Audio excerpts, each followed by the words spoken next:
सती जीवनेका धराणि धूमो वसुभीष्य गोष्ठे नारी रहे द्वार सखा शमशाने। आओ मान मेरा कहना नहीं तो पछताएगा, मान मेरा कहना नहीं तो पछताएगा। ये मिट्टी का खिलौना मिट्टी में मिल जाएगा, मिट्टी का खिलौना मिट्टी में मिल जाएगा।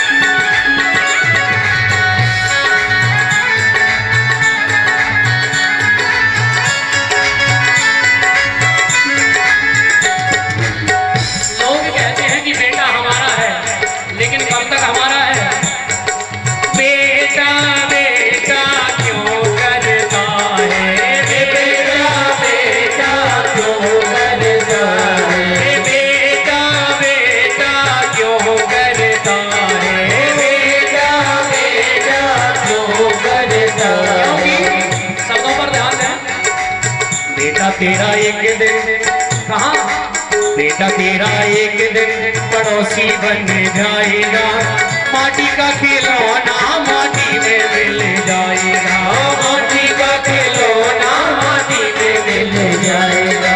मान मेरा कहना नहीं तो पछताएगा, मान मेरा कहना नहीं तो पछताएगा। माटी का खिलौना माटी में मिल जाएगा, खिलौना माटी में मिल जाएगा।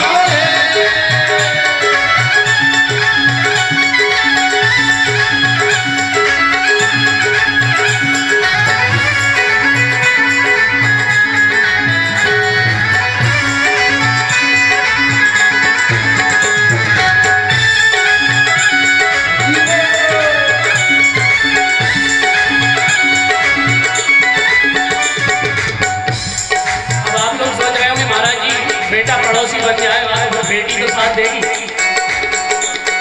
भाई। बेटा यदि पड़ोसी बन जाएगा तो बेटी तो साथ देगी, लेकिन बेटी कब तक साथ देगी? बेटी बेटी क्यों करता है, बेटी बेटी क्यों करता है, बेटी बेटी क्यों करता है, बेटी बेटी क्यों करता है। बेटी को तो एक दिन जमाई ले जाएगा, बेटी को तो एक दिन जमाई ले जाएगा। अरे माटी का खिलौना माटी में मिल जाएगा, माटी का खिलौना माटी में मिल जाएगा।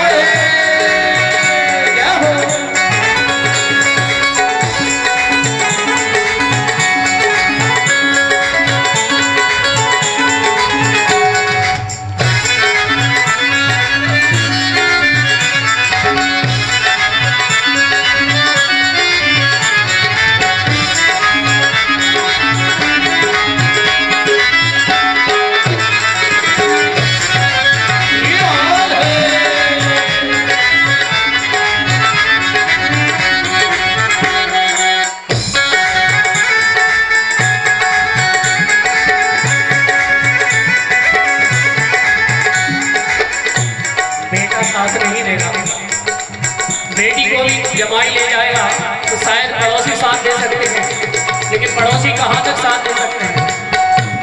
ये पड़ोसी पड़ोसी क्यों करता है, पड़ोसी पड़ोसी क्यों करता है, ये पड़ोसी पड़ोसी क्या करता है, पड़ोसी पड़ोसी क्या करता है। ये पड़ोसी तो एक दिन जला के चला आएगा, पड़ोसी तो एक दिन जला के चला आएगा। तो माटी का खिलौना माटी में मिल जाएगा, माटी का खिलौना माटी में मिल जाएगा। मान मेरा कहना नहीं तो पछताएगा, मान मेरा कहना नहीं तो पछताएगा। माटी का खिलौना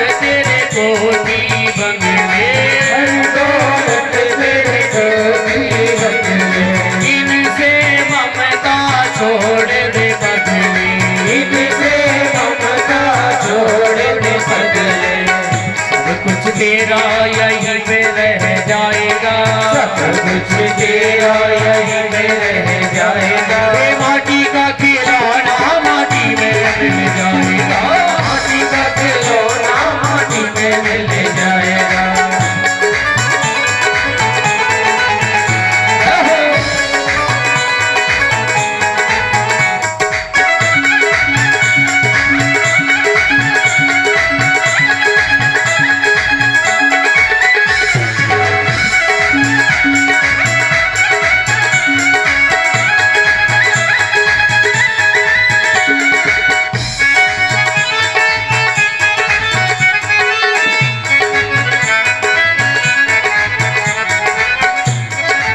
कवि ने संपूर्ण भजन का सार इस अंतिम पंक्ति में लिख दिया है। ओ मानुष जन्म तूने पाया रे बंदे, मानुष जन्म तूने पाया रे बंदे, कर्म न कर तू जग में गंदे, कर्म न कर तू जग में गंदे। संसार में जैसा जो करता है सो पाता है, इसलिए कवि कहता है जैसा बीज बोया तू, जैसा बीज बोया तू वैसा फल पाएगा, जैसा बीज बोया तू वैसा फल पाएगा। माटी का खिलौना माटी में मिल जाएगा, माटी का खिलौना माटी में मिल जाएगा, माटी का खिलौना माटी में मिल जाएगा, माटी का खिलौना माटी में मिल जाएगा।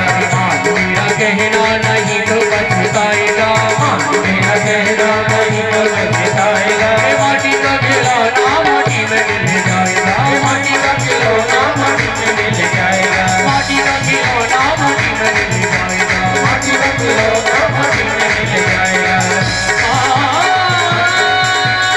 का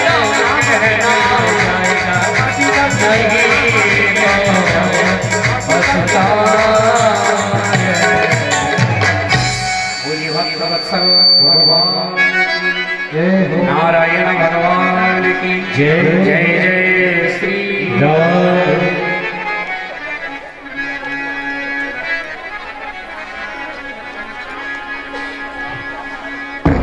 सुखदेव जी कहते हैं राजा परीक्षित, भगवान यदि बिरादरी को देखते तो विदुर जी के घर जाकर के केले के छिलके नहीं पाते। सुखदेव जी महाराज वर्णन करते हैं कि हे राजा परीक्षित, संसार में पहले कुछ नहीं था, केवल जल ही जल था। नीर यानी जल, नयन यानी शयन करना, जो जल में शयन करे उसी का नाम है नारायण।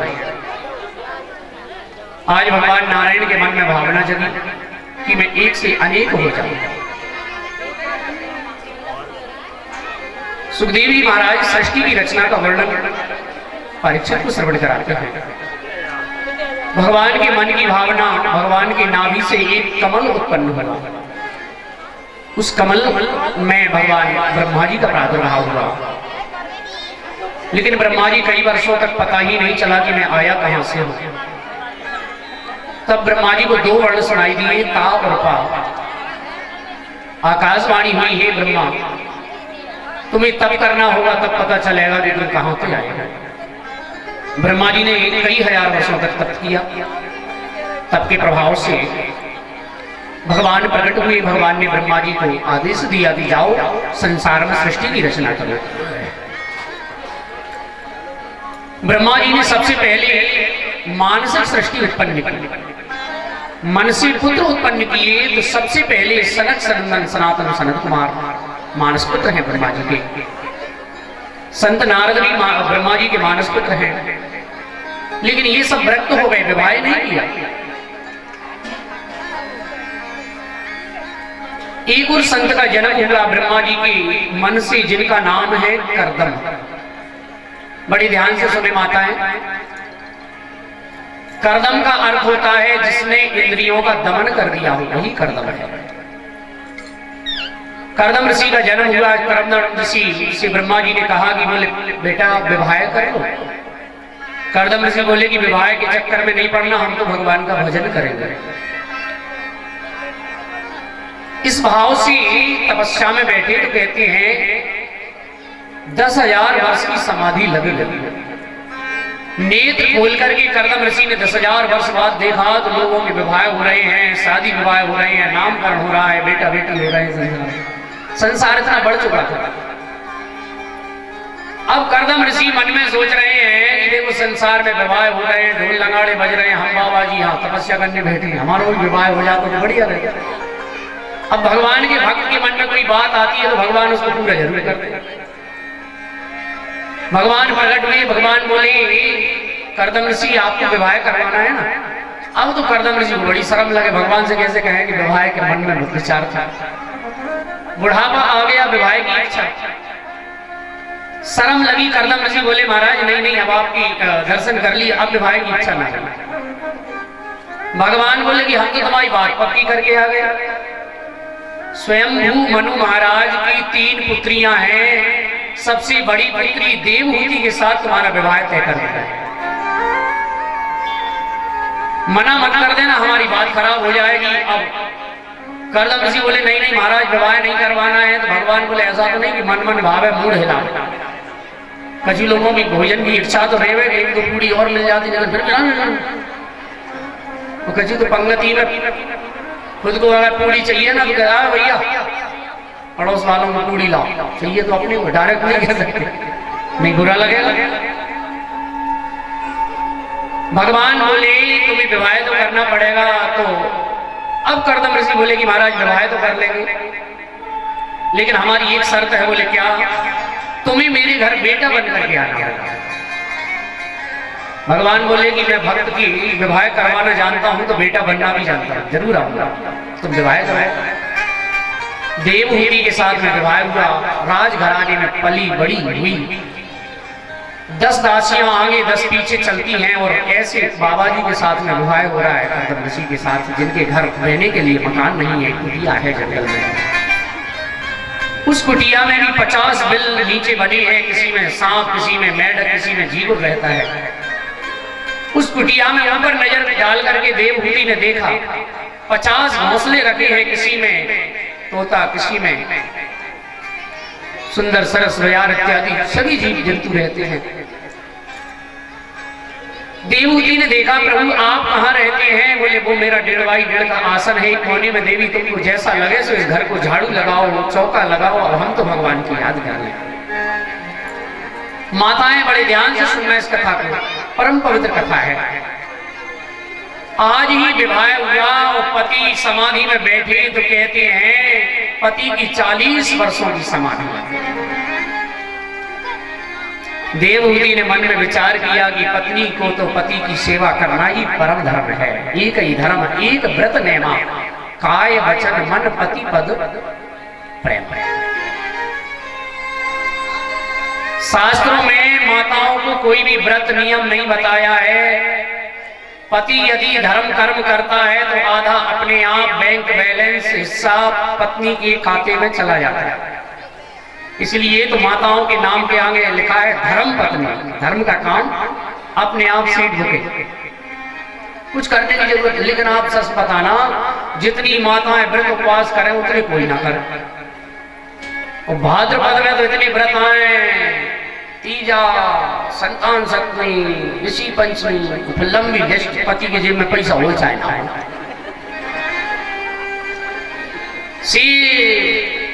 सिंघाड़ा आटा, कुट्टू का आटा, वो साबुदाने मत भूलिए, यही तो मेन हुआ था। अच्छा एक मैया थी, मैया कथा सुन में आवे और जई कथा पंडित जी सुना रहे थे। बड़ी मुश्किल से तो एक दिन आई और जई कथा सुनी। घर गई, पति ने पूछा क्यों देवी कैसे है पंडित? बोले बहुत अच्छे पंडित आओ। ऐसे पंडित कथा बड़ी सुंदर सुनावे। बोले वो सब ठीक है, पंडित जी ने कथा में क्या सुनाया? बोले पंडित जी ये कह रहे थे कि पत्नी को पति की सेवा करना चाहिए। बोले बहुत अच्छी बात बताई पंडित जी ने, जय हो। ऐसे पंडित जी रोज आए। अब देवी लाज पति की सेवा करना ही चाहिए, तो कथा सुनाई आई तो जीवन में प्रभाव तो आएगा कथा। अब हमें बड़ी जोड़ी प्यास लगी है, पानी पिला दो। पत्नी बोली हाँ मेरी वजह से बैठो, खुद ना पी पावे। पति देव बोले कि लो भैया जी सुनाई कथा। नहीं ऐसा मत करिए माताओं, जा कान से सुनो, जहां से बढ़ा। लेकिन देवहूति ने मन में सोचा, पति के शरीर को कपड़े से साफ कर देती है, पहुंच देती है। वो मन में सोचा कि जिस दिन मेरे पति की समाधि टूटेगी, मेरा उसी दिन से गृहस्थ जीवन प्रारंभ हो जाएगा।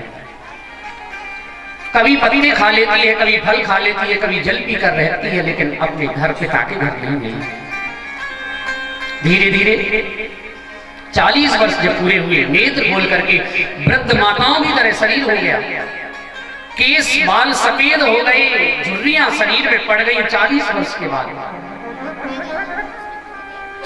कर्दम ऋषि की समाधि टूटी तो उन्होंने एक वृद्धा माता को अपने आश्रम में देखा, पूछा कौन हो देवी तुम, कहां से आई हो? नेत्रों में आंसू भर के देवहूति कहने लगी, महाराज याद कीजिए 40 वर्ष पहले किसी राजा की कन्या के साथ आपका विवाह हुआ था, मैं वही हूं। देवी तुम अपने पिता के घर क्यों नहीं गई, याद तो मुझे आ रहा है। तो देवहूति ने कहा, पत्नी को पति का घर ही श्रेष्ठ है।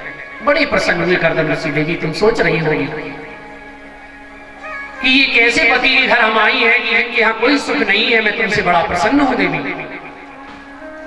कर्दम ऋषि ने देवहूति का हाथ पकड़ा और दृष्टि डाली तो कहते एक सरोवर में 9 मंजिल का सोने का महल तैयार हो गया, हजारों दास दासियां, और कहते उसी सरोवर में डुबकी लगाई कर्दम ऋषि ने पत्नी के साथ। कर्दम ऋषि 20 वर्ष के हो गए और देवहूति 18 वर्ष की हो गई। तपस्या का प्रभाव है, भक्त वत्सल जो वैभव देवहूति ने अपने पिता के घर नहीं देखा, वो पति के यहाँ देखा है। तो हमारे जीवन में भी कभी अगर संकट आता है तो ध्यान देना, समय का दिन है तो रात है, रात हुई है तो कभी सवेरा भी होगा। कभी नहीं घबराना चाहिए। अगर आजकल की मैयाएं होती और 40 वर्ष की समाधि पति लगाते तो 2 डंडे जमा के आ जाते, बैठो। लेकिन धन्य है वो नारी, धन्य है वो मां। देवहूति कर्दम ऋषि ने मन में सोचा कि घर में तो भगवान स्वयं बेटा बन करके आएंगे, लेकिन भगवान की तो कुछ और ही मंजूर था, भगवान को तो मंजूर कुछ और था। घर में बेटियां 9 हो गई, बेटा एक भी नहीं हुआ। यही तो संसार का फंद है, भगवान फंसा देते हैं। बार बार प्रार्थना करते हैं, प्रभु आपने कहा था बेटा बन के आएंगे। भगवान बोले कि मैंने बेटा बन के आने को कहा था, लेकिन कब आऊंगा ये थोड़ी मैंने बताया था, कितने समय बाद आऊंगा। बड़े बड़े राज घरानों में भी वो कन्याओं को सुख नहीं मिलता जो आज देवहूति को अपने पति के यहाँ मिल रहा है। 9 कन्याएं बड़े बड़े ऋषियों को ब्याही, उनमें सती अनुसुईया का नाम लिया जाता है। जिन अनुसुईया माता का ऐसा चरित्र रहा है, जिनकी माँ भी सती रही है, कहते हैं माता अनुसुईया का तो सत्यत्व चरित्र ऐसा है जो आपने कई बार सुना होगा। हम थोड़ा दर्शन करें। सती अनुसुईया अपने पति को ही सब कुछ मानती थी, कोई मंत्र नहीं जानती थी, कोई तंत्र नहीं जानती थी। कहते हैं सतत्व इतना बढ़ गया कि नारद जी ने ब्रह्माणी, रुद्राणी और लक्ष्मी जी को जब पता चला तो तीनों देवताओं को, तीनों माताओं ने भेज दिया सतत्व को नष्ट कर देने के लिए। अपनी पत्नी की बात मान करके आए, पता नहीं था कि होने वाला क्या है। आकर के और भिक्षा मांगी, ऋषि बन करके आए, भिक्षा मांगने लगे। लेकिन तीनों देवताओं ने कहा कि देवी हम आपसे भिक्षा तब लेंगे जब आप नग्न होकर के हमें भिक्षा देंगे। आप हमें भोजन नग्न होकर के करवाएंगे तब भोजन करेंगे। तो माता ने मन में सोचा कि ये कैसे संभव है, ये तो जवान है। तो माता को अपने पति की सेवा में परम निष्ठा थी। हाथ में जल लेकर के कहा, मन वचन कर्म से मैंने पति की सेवा की है। तो ये तीनों जो बाबा है, तीनों जो साधु है, ये छोटे बालक बन जाए। छोटे छोटे से बालक बन गए। बोल भक्त वत्सल नन्हे नन्हे से बालक पल्ले में सुलाया। और कहते हैं उनकी इच्छा थी, उनको भोजन करवाया, अपना स्तनपान कराया। पतिदेव आए, पूछा ये कौन है? बोले हमारे बेटा है, पुत्र हैं। धीरे धीरे बड़े होने कई वर्ष हो गए। नारद जी से पूछ रही है तीनों माताएं, हमारे पति कहाँ हैं? बोले तुमने सती अनुसुईया के सतत्व को नष्ट कर देने के लिए भेजा। जो दूसरे का बुरा चाहेगा, ध्यान देना, उसका स्वयं बुरा हो जाएगा। इस कथा से एक सीख मिलती है। इसलिए कभी दूसरे का बुरा नहीं चाहना चाहिए। जो हो रहा है, जो होगा, वो भी परमात्मा की कृपा। तीनों रानियां नारद जी के कहे अनुसार आई हैं सती अनुसुईया के यहाँ। कथा तो बहुत बड़ी है लेकिन समय थोड़ा कम है, लेकिन दर्शन करके चलते हैं। तीनों माताएं आई और आकर के सती अनुसुईया के सामने खड़ी हैं। मैया सती कहने लगी, देवी कहाँ से आई हो? अरे अब तीनों देवियां बोली कि मैया हम तो सेवा करने आई हैं। तो कहते सेवा करने आई हो किस लिए? बोले कुछ नहीं चाहिए बस सेवा। क्योंकि नारद जी ने कह दिया माता अनुसुईया जब प्रसन्न हो जाएंगी तब ला सकती है, नहीं अपने पतियों को नहीं ला सकती। इस सगद के प्रभाव से छोटे हुए हैं, इनको बड़ा संसार में कोई नहीं कर सकता, केवल मां अनुसुईया कहलाती। चाहती तो छुपा करके ले जाती लेकिन नहीं ले जा सकती। दिन भर बर्तन मांजे आश्रम के तीनों माताएं, ब्रह्माणी, रुद्राणी, लक्ष्मी जी बर्तन मांज मांज के कमर टूट गई और सोचे हमारे पति का है। मैया अनुसुईया तो अंदर पल्ले में सुला। एक दिन मौका लगा कि तीनों वही पल्ले में देखा, अब तीनों को समझ में ना आए किसका कौन पति है। अगर लेके भी भागे तो गड़बड़ हो जाए। मैया ने कहा देवी क्या बात है? एक दिन मैया सती सो रही थी, तीनों माताएं चरण दबा रही हैं। अनुसुईया मैया ने कहा देवी एक काम करो तुम जाओ बस हो गया। नहीं नहीं, क्योंकि नारद जी ने कहा था इतनी सेवा करना कि मैया कहे मांगना है जो वरदान मांगो तो मांग लेना। इतनी सेवा की, मैया प्रसन्न हुई। मैया ने कहा वरदान मांगो। वरदान मांगो परम गुरु ही परम गुरु ही। तो कहा माता जी हमसे बहुत बड़ी गलती हो गई, हमारे पतियों को आप हमें वापस कर दो। मैया बोली कि ले जाओ ना, पल्ले में सो रहे। बोले यही तो समस्या है, हमको पता ही नहीं चल रहा है कौन सा पति हमारा है। आप तो जैसा रूप था वैसा कर दो। ये तो भगवान की लीला थी। कहते हैं सती अनुसुईया ने हाथ में जल लेकर के कहा मन वचन कर्म से मैंने पति की अगर सच्ची सेवा की है तो तीनों जो देवता हैं अपने स्वयं रूप में आ जाएं। तीनों देवता प्रकट हो गए और कहते हैं उसी दिन से देवताओं ब्रह्मा विष्णु महेश ब्रह्माणी रुद्राणी और लक्ष्मी जी ने चरण पखारे मैया की और कहा माँ आज से हमारा तुम्हारा रिश्ता और ये तीनों तुम्हारे बेटे हैं, हम तुम्हारी तीनों बहू हैं। जब भी तुम्हें समय मिले, जब भी तुम्हें इच्छा हो तो हमें कभी भी अपने घर बुला सकती हैं। ये एक सूत्र बन गया। ये जैसे हम बहन बनाते हैं, एक गुरु बनाते हैं, ये एक रिश्ता बनाते हैं। यही रिश्ता आज सती अनुसुईया के यहाँ बड़ी प्रसन्न हुई सती अनुसुईया की। मेरे घर बेटा नहीं था लेकिन स्वयं नारायण बेटा बन करके आए और लक्ष्मी जी रुद्राणी इंद्राणी स्वयं बहू बन करके आई, धन्य हो गए। बड़े बड़े ऋषियों को भी आई हैं, कर्दम ऋषि की पुत्रियां। अब 10वें बालक के रूप में भगवान नारायण कपिल बन करके और कर्दम ऋषि के यहाँ प्रकट होते हैं। बोलिए कपिल भगवान की। कपिल बन करके प्रकट हुए और कहते हैं कर्दम ऋषि ने भगवान कपिल की परिक्रमा लगाई, जंगल की ओर गए भजन करने के लिए। इधर माता ने कपिल भगवान को आसन पर बिठाया, सांख्य शास्त्र की दर्शन किया है। कहते हैं बहुत बड़ी कथा है सांख्य शास्त्र की, यम नियम आहार प्रत्याहार इत्यादि बहुत बड़ा विषय है। ये संतों का गहन विषय है, इसको समाज में संसार का व्यक्ति नहीं समझ पाता। नियम प्राणायाम प्रत्याहार इत्यादि भावना इत्यादि। तो कहते हैं सांख्य शास्त्र का वर्णन सुनकर के माता देवहूति का शरीर पिघल करके सिद्धिदा नाम की नदी बन गया, जो नदी गंगा सागर में जाकर के मिलती है। जहां हम संक्रांति के दिन, मकर संक्रांति के दिन जाकर के गंगा सागर में और कपिल भगवान का दर्शन करते हैं और उसी माता देवहूति का जो शरीर है उसके माध्यम से जो नदी परिणत हुई है उसका जल का स्पर्श करके अपने आप को धन्य समझते हैं। बोल बांके बिहारी लाल की। और कपिल भगवान का प्रादुर्भाव हुआ है। देवहूति माता का वंश आगे नहीं चला। आकृति, देवहूति, प्रसूति, ये 3 कन्याएं थी। प्रसूति नाम की कन्या दक्ष महाराज को ब्याही। दक्ष महाराज पहले राजा हुए हैं संसार के, जिनकी कई पुत्रियां हैं और सबसे छोटी पुत्री का नाम है सती।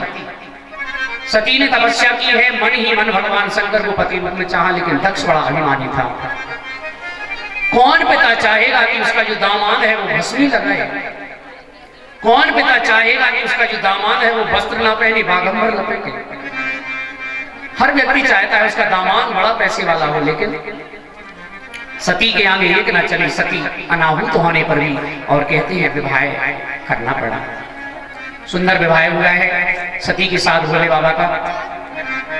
द्वेष तो रखता था दक्ष, लेकिन एक दिन की बात है, सभा में सभी देवता बैठे हुए थे कि दक्ष महाराज उसी सभा में आए, वहां भगवान शंकर भी बैठे हुए थे।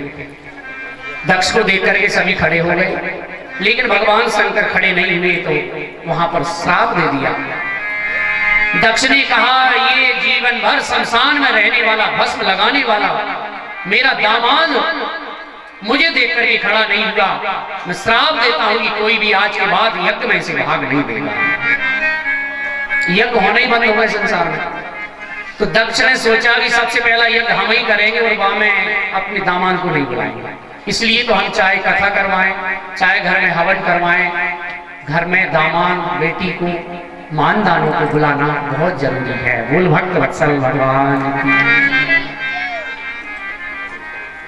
सब जगह निमंत्रण भेजे, लेकिन निमंत्रण कहाँ नहीं भेजा, केवल भोले बाबा का निमंत्रण भेजे। और निमंत्रण में विशेष बात लिखी, नोट। नोट माने विशेष बात क्या, बोले वाहन से आना है, ताऊ से कहा। लेकिन वो वाहन कैलाश पर्वत से ऊपर से होकर निकालना है, और एक दो बार हॉर्न भी बजाना है कैलाश पर्वत, ताकि पता लग जाए। जिससे द्वेष होता है ना, 4 व्हीलर आए तो भाई दरवाजे पर हॉर्न भाई कनक चल रही है। हाँ। सभी देवता सज धज करके, देवांगनाएं रथ में बैठ करके आकाश मार्ग से चले जा रहे हैं। भयंकर गर्जनाएं हो रही हैं। सती बार बार देख रही है, भोले बाबा तो बैठे हैं समाधि में। नारद जी आए, नारद जी ने कहा, देवी तुम्हें पता है वाहन कहाँ जा रहे हैं? बोले नहीं पता। बोले तुम्हारे पिता ने यज्ञ रचा है, तुम्हें निमंत्रण नहीं आया। और नारद जी आग लगाने में नंबर 1। और सती कहने लगी, महाराज मुझे तो पता नहीं निमंत्रण आया कि नहीं। अब सती नारद जी बोले कि ऐसा थोड़ी हो सकता है तुम्हारे पिता तुम्हें निमंत्रण ना भेजे। तो कोई भी माता, कोई भी बेटी अपने पिता की बुराई तो सुन ही नहीं सकती। सती ने भी कहा बिल्कुल सही बात है, मेरे पिता ऐसा थोड़ी कर बड़े विरोध रखे, निमंत्रण तो जरूर भेजा होगा। बोले ऐसा हो सकता है ब्रह्मा विष्णु महेश एक निमंत्रण में होंगे तो ब्रह्मा जी के पास निमंत्रण होगा। समाधि कुंड में तो भोले बाबा से पूछती हूँ चलेंगे कि नहीं। भोले बाबा की समाधि टूटी, और भोले बाबा की जैसे ही समाधि टूटी, हाथ जोड़ के खड़ी हो गई। हाथ जोड़ के खड़ी है सती और कह रही है, महाराज ये नहीं कहा कि मेरे पिता के यहाँ यज्ञ है। सती बार बार कहती हैं कि देखो भोले बाबा से, तुम्हारे ससुर जी है ना, उनके यहाँ यज्ञ है और निमंत्रण जरूर आया होगा, मेरे पिताजी ये सुना कर सके। तुम कहो तो अपन लोग चलें, दर्शन करके आ जाएं संत महात्माओं के। बार बार कहा तो सती कहती है आइए दर्शन करें भजन के माध्यम से। मेरे भोले अविनाशी, ओ मेरे शंकर अविनाशी, कह दो मैं जाऊं अपने मायके।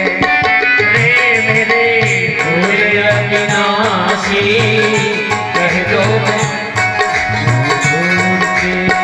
मेरे भोले अविनाशी, कह दो मैं जाऊं अपने मायके। रे भोले अविनाशी, कह दो मैं जाऊं अपने मायके। सारी सेवा करती है और शंकर भगवान की जय हो।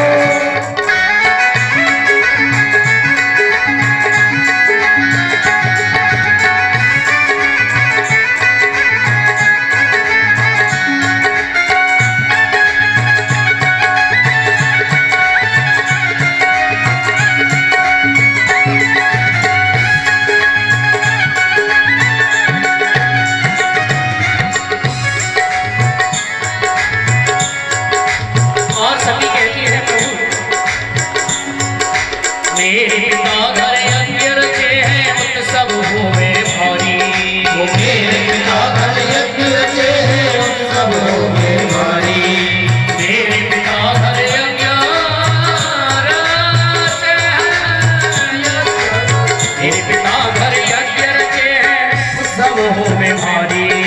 मेरे पिता घर यज्ञ रचे हैं उत्सवों में भारी। बोले अविनाशी कह दो मैं जाऊं अपने मायके। ओ मेरे भोले अविनाशी कह दो मैं जाऊं अपने मायके।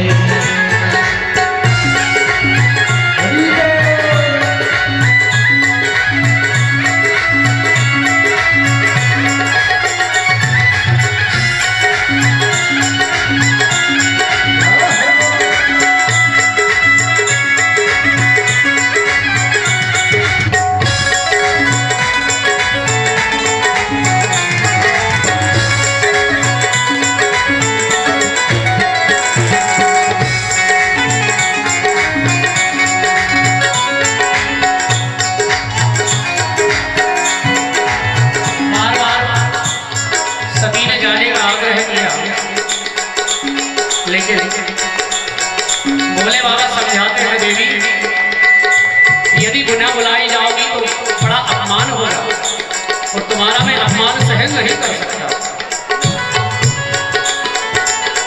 ये बिना बुलाई जाओगी प्यारी तुम्हारे मान घटेंगे। बिना बुलाए जाओगी प्यारी तुम्हारे मान घटेंगे। बिना बुलाई जाओगी प्यारी तुम्हारे मान घटेंगे। बिना बुलाए जाओगी प्यारी तुम्हारे मान घटेंगे। देख देख अपमान तुम्हारो, देख देख अपमान तुम्हारो हमरे लिए जलेंगे।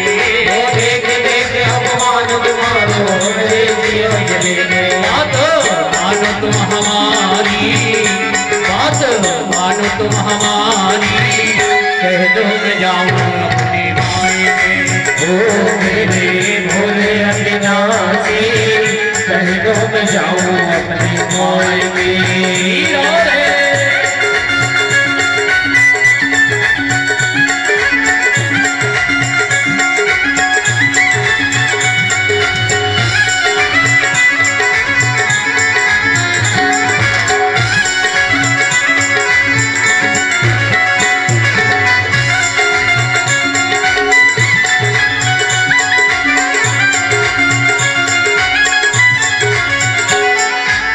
बोल शंकर भगवान की। बार बार जाने का आग्रह नहीं लग रहा है भी तो भोले के नाम पे है। आ जाओ। सती कहती है महाराज ऐसा हो ही नहीं सकता कि हमारे पिता हमें निमंत्रण ना भेजें। ऐसा तो हो ही नहीं सकता। एक काम करते हैं ना महाराज, आप नहीं जा रहे हैं तो मुझे जाने दो। लेकिन भोले बाबा कहने लगे देवी यही तो बड़ी समस्या है। आप भी जाओगी बिना बुलाई जाओगी प्यारी तुम्हारे मान घटेंगे। देख देख अपमान तुम्हारो, तुम्हारो अपमान मुझे सहन ना हो सके। ओ महाराज मैं तो सुबह जा रही हूँ, मैं शाम तक घर वापस आ जाऊंगा। भोले बाबा मन में सोचने लगे कि ये हट बड़ी विचित्र है। स्त्री अगर हट पड़ जाए तो बात तो मनवा के ही माने। देवी आप जा रही हो तो ठीक है।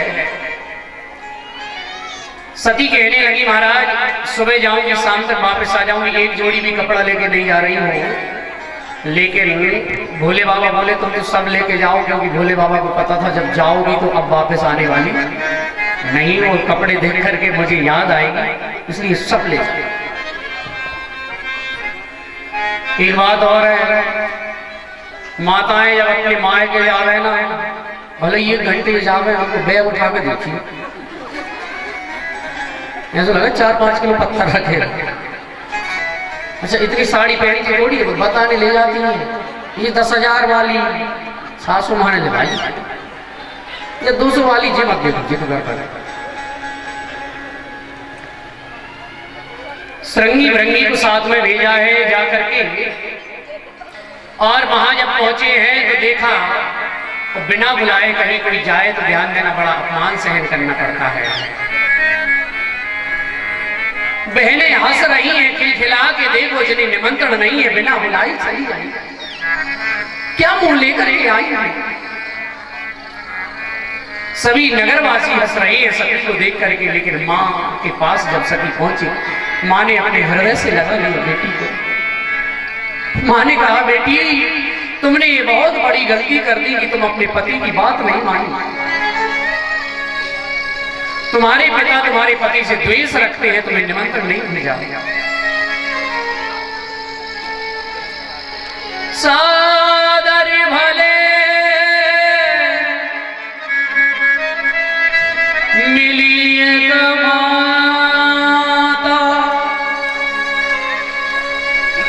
भगनी मिली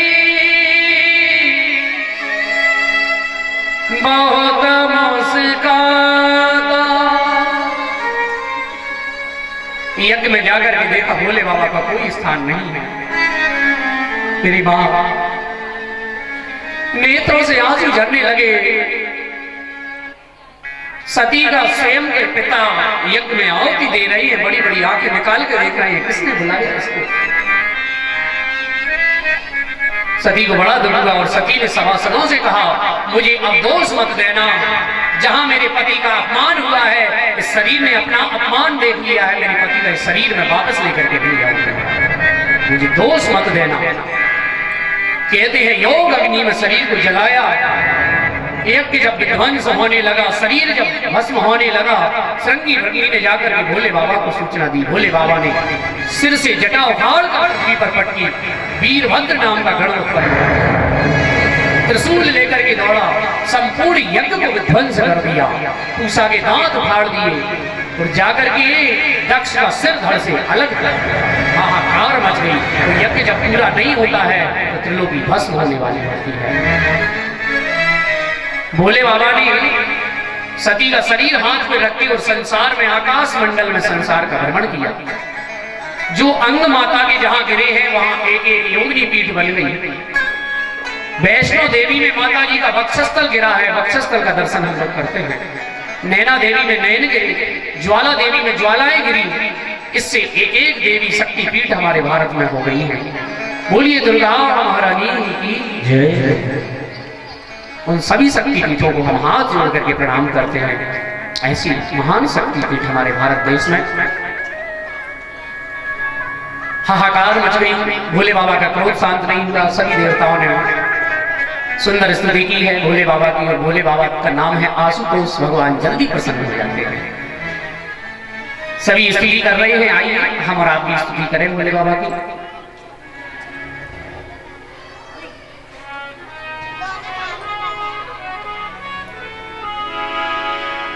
बड़ी सुंदर स्तुति की है देवताओं ने, आइए हम और आप भी करते हैं। इस नटराज स्तुति के साथ में जिनको आती है मेरे साथ गाइए। सदा सृष्टि तांडव रचयिता नटराज राज नमो नमः। सदा सृष्टि तांडव रचयिता नटराज राज नमो नमः। नटराज राज नमो नमः। सभी धीमी धीमी ताली बजाते हैं भगवान का सुंदर स्तुति में साथ में श्री राम है।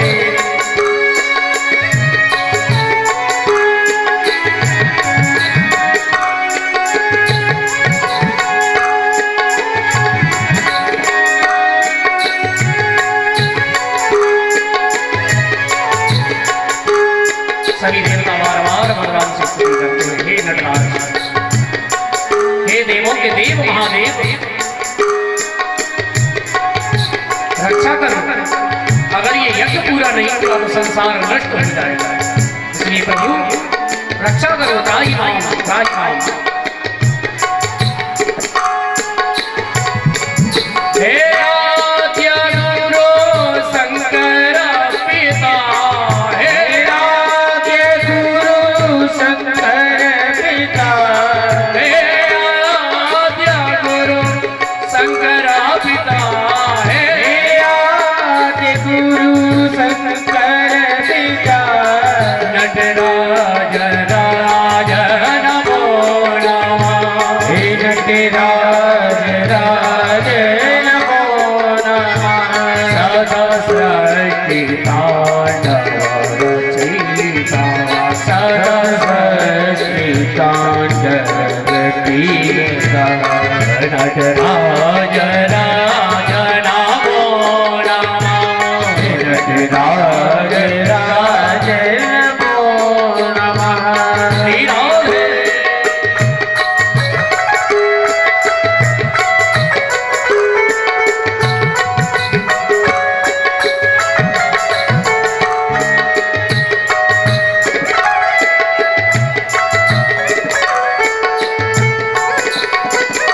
देवताओं ने बड़ी सुंदर स्तुति गाई है, जिसे हम कहते हैं नटराज की स्तुति। ये जो स्तोत्र आप सुन रहे हैं, ये है नटराज स्तोत्र। इसके गायन करने से भगवान आशुतोष शंकर प्रसन्न होते हैं।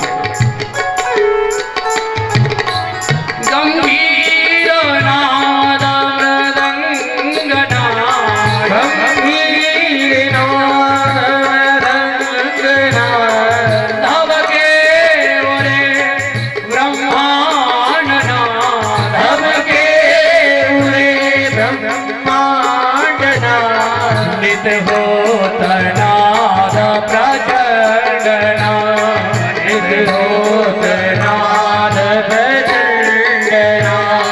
नटराज राज नमो नमः। नटराज राज नमो नमः।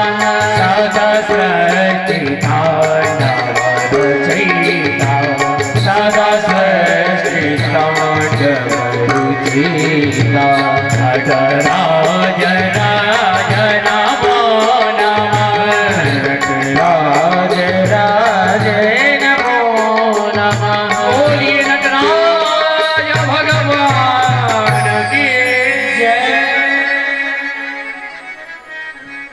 आशुतोष तव अवधर दानी।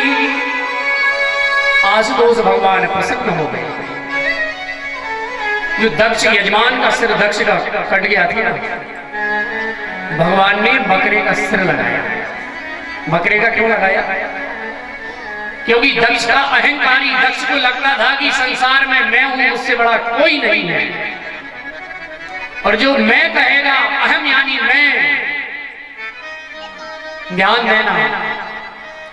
और बकरे का इसलिए लगाया कि बकरा भी जीवन भर मैं बोलता है। मैं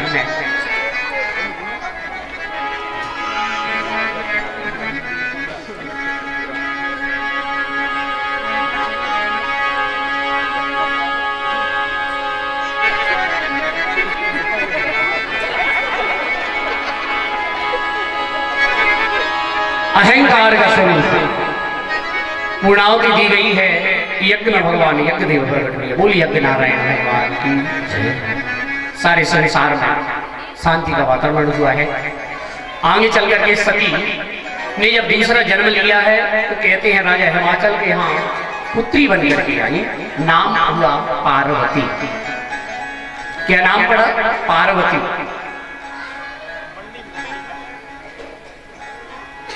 पार्वती जी का जन्म हुआ, उसी समय नारद जी आए। तो नारद जी ने पार्वती जी से कहा कि देवी, भगवान शंकर के साथ तुम्हारा विवाह हुआ है।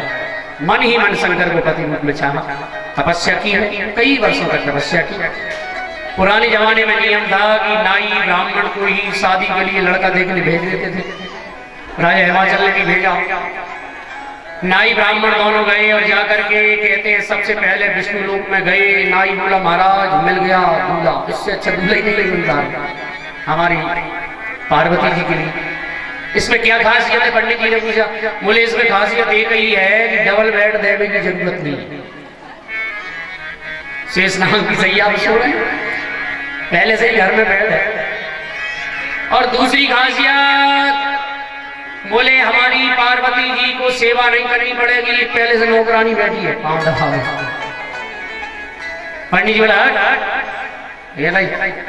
ये दूल्हा मुझे नहीं जमा। आगे बढ़ो, ब्रह्मलोक पहुंचे। नाई बोला महाराज मिल गया दूल्हा, इससे अच्छा दूल्हा ही नहीं। इसमें क्या खासियत? बोले महाराज इसमें खासियत बहुत सुंदर है। 4 भों हैं, पीछे क्या हो रहा है, अगर मकान का काम चल रहा है हमने नहीं देखा तो गड़बड़ कर देते हैं मिस्त्री। अगर इनके घर में नौकर चाकर जो काम कर रहे हैं चारों तरफ देख रहा है दूल्हा। पंडित जी बोले नहीं नहीं ये भी ठीक नहीं। अब जंगल की ओर जाने लगे। नाई ने कहा महाराज जंगल में दूल्हा कहाँ रखा? देखिए जैसी कन्या वैसा ही दूल्हा होना अनिवार्य है। पंडित जी बड़े समझदार थे। पंडित जी ने सोचा हमारी कन्या जो पार्वती है वो भी जंगल में भजन करती है, तो जंगल में भजन करने वाले को जंगल वाला ही दूल्हा चाहिए। अब कोई अनपढ़ हो और उसको पढ़ी लिखी पत्नी मिल जाए तो फिर गड़बड़ है ना मामला, कैसे चलेगा? तो जैसे वो कैसा, किसी गांव में एक बड़ा सुंदर एक बालक था, पटेल साहब के यहाँ रहता था। पहले भी शायद सुनाई है कहीं ये बात। अब पटेल साहब के यहाँ रहे, सुंदर तो था देखने में, गाय भैंस चरावे का जो काम नाम करे ना। तो एक दिन की बात है, कोई बाजार शहर से कुछ लोग आए, पटेल साहब ये बालक किसका है? पटेल साहब बोले माता पिता है नहीं, हम ही हैं जो कुछ है। तो बोले बहुत अच्छा है, अपनी कन्या का विवाह कर 100-200 बीघा जमीन है, कम थोड़ी है। पटेल साहब विवाह तय हुआ है, कन्या के साथ विवाह तय हुआ। वो तो अंग्रेजी जाने, वो अंग्रेजी बोले और दूल्हा है बिल्कुल अंगूठा टेक। शादी विवाह हुई और शादी विवाह करके जैसे ही घर आए और घर आके दूल्हा ने मन में सोचा कि ये बेचारी पढ़ी लिखी है, अंग्रेजी पढ़ी है, अब ये क्या वो रोटी वोटी बनाएगी, जो भी होगी बाद में होगा। चलो मैं तो रोज ही बनाता हूँ, सब्जी रोटी बना के मैं परोस देता हूँ, क्या चक्कर है। चलो भोजन बनाए, थाली परोस दी, पत्नी के सामने थाली आई। अब पत्नी तो अंग्रेजी बोले, पत्नी ने सोचा कि बढ़िया है, वही भोजन बना के दे रहा है, पति अच्छा मिला है। और भोजन किया। पति पढ़े लिखे नहीं थे, हाथ जोड़ के बोले क्यों देवी भोजन कैसा बना? तो बात तो अंग्रेजी बोले गुड। गुड माने अच्छा। अब माने जीवन में गुड सुना ही नहीं था। भगवान गुड क्या है? गुड क्या? बहुत दिमाग लगाया, बोले ऐसा है, सब्जी में मिर्ची ज्यादा है, गुड़ मांग रही है।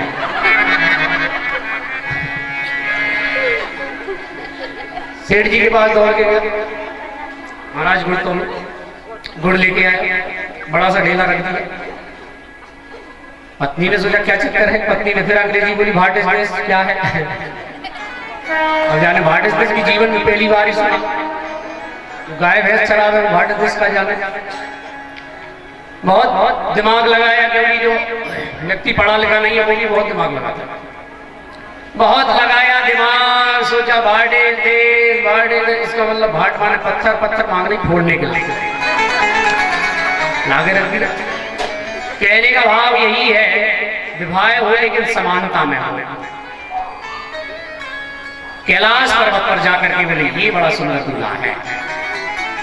विचार विनिमय हुआ, सप्तऋषियों ने कुमकुम पत्रिका भेजी, विवाह होने लगा। और ऐसा विवाह हुआ भोले बाबा का, ऐसा सुंदर विवाह भोले बाबा का। कहते हैं शिव पुराण में तो बड़ा सुंदर व्याख्यान है, कई दिनों कथा चलती है विवाह, लेकिन हम संक्षिप्त दर्शन करके चलते हैं। ऐसा विवाह हुआ भोले बाबा का। देवता आए, देवांगनाएं आई। देवता कहने लगे महाराज भस्म हटाओ, सुंदर सुंदर अबीर गुलाल का लेपन करो शरीर पर। लेकिन भोले बाबा बोले नहीं। देवताओं ने कहा महाराज सोने चांदी के आभूषण पहनो, लेकिन मना कर दिया। सांप बिच्छू ही सोने का मुकुट पहनवाया, लेकिन फिर भी भोले बाबा ने नहीं पहना। नंदी पर बैठने लगे, बोले घोड़े पर बैठ करके चलो, लेकिन नंदी पर बैठ करके भोले बाबा विकराल जटाएं भूत जैसा चेहरा बैठ गए नंदी पर। और बैठे नहीं तो कैसे, मुंह की तरफ पीठ कर ली, पूंछ की तरफ मुंह कर लिया और चल दिया। देवताओं ने सोचा ऐसे दुल्हा के संग में पंगत मिलने वाली नहीं है, इसलिए एक काम करते हैं, पहले ही चलो अपने अपने वाहनों से। सभी देवता भाग गए, अकेले दूल्हा बैठे के बैठे खड़े के खड़े रह गए। नारद जी आए, बोले बदनामी हो गई। बोले काहे की बदनामी? जिसका कोई मान ही नहीं उसको बदनामी की क्या चिंता? बोले बाबा को तो ना मान की चिंता ना बदनामी की चिंता, जो है सो है। भोले बाबा ने नंदी का त्याग नहीं किया, सर्पों का त्याग नहीं किया, क्योंकि भोले बाबा बताना चाहते हैं कि संसार के लोग जब अच्छा समय आता है, शादी का समय आता है, तो अपनी जो वास्तविकता है वो छुपा लेते हैं, लेकिन मेरी जो वास्तविकता है वो मैं कभी छुपाऊंगा नहीं, मैं जैसा हूं वैसा ही लाऊंगा। इस कथा से एक सीख लेना चाहिए, जिस नंदी ने मुझे जीवन भर सुख दुख में साथ दिया और जब सुख का समय आया मैं नंदी को छोड़ दूंगा तो इसके मन पर क्या बीतेगी। इसलिए भगवान ने नंदी को नहीं छोड़ा। हम और आप तो अगर दुख के दिनों में जो हमें साथ देता है, सुख के दिनों में हम उसे छोड़ देते हैं। भोले बाबा ने कहा संसारी जीव ऐसा करता है, लेकिन मैं भगवान होकर के ऐसा नहीं करूंगा। नारद जी बोले महाराज बारात कहाँ से आएगी, अकेले जाओगे तो अच्छे थोड़ी लगोगे, बिना बारात के दूल्हा अच्छा थोड़ी लगता है। अब बारात कहाँ से लाए? नारद जी बोले कि बारात को ले जानी पड़ेगी। तो बोले किसको लाए? जो अच्छे अच्छे लोग के सजे धजे वो चले गए। बोले एक काम करो महाराज, अब आप अपने लोगों को बुलाओ। भोले बाबा ने कहा अपने लोग तो केवल एक ही, सरंगी बजाई तो शमशान के भूत प्रेत इकट्ठे होने लगे और ऐसे ऐसे भूत प्रेत आए।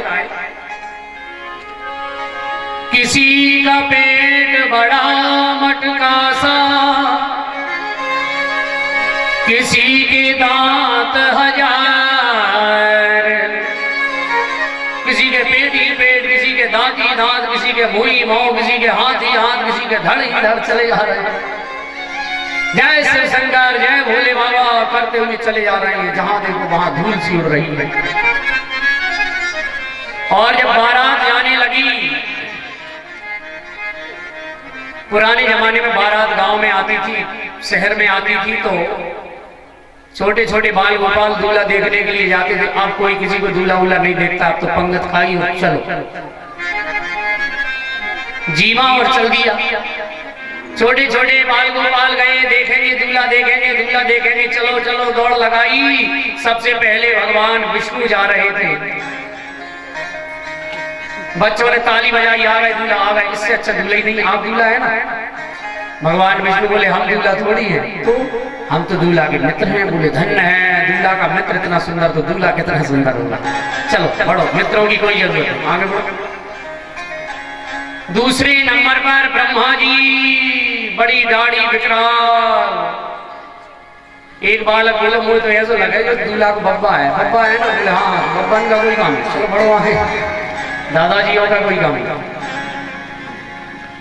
तीसरे नंबर पर इंद्र महाराज, इंद्र भी बड़े सुंदर हैं। बालक बोले आ गए दूल्हा, आ गए दूल्हा, आप दूल्हा है ना? इंद्र बोले महाराज हम दूल्हा नहीं है। तो बोले आप कौन हो? बोले हम तो दूल्हा के नौकर चाकर हैं। बोले धन्य है, नौकर चाकर इतना सुंदर है तो दूल्हा कितना सुंदर होगा। अब धीरे धीरे अब दूल्हा आ रहे हैं।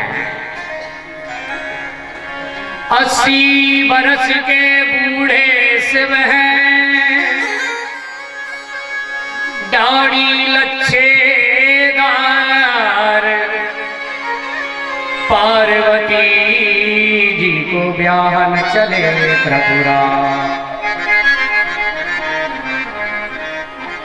आप बच्चे बाल गोपाल कहने लगे दूल्हा तो देख के ही जाएंगे। एक बोलो मुझे तो गड़बड़ लगे, आंधी उठती दिखाई दे रही है, धूल उड़ रही है, एक रहा है दूल्हा देख के ही चले। और जब पास में भूत प्रेत आए और जोर से गर्जना, भूत प्रेतों ने शब्द किया हुआ रंभ, घबरा गए। ऐसी दौड़ लगाई, ऐसी दौड़ लगाई, घर जाकर के अंदर जाके सांकल बंद कर दी। माता पिता ने पूछा क्यों देखे आए दूल्हा? बोले चुप रहो, दूल्हा की बात मत कर, ऐसो कैसो दूल्हा हमने जीवन में ना देखा। माता जी ने मुझे देखे आए दूल्हा, बोले दूल्हा की बात मत। हुआ क्या? अब बारात पहुंची है,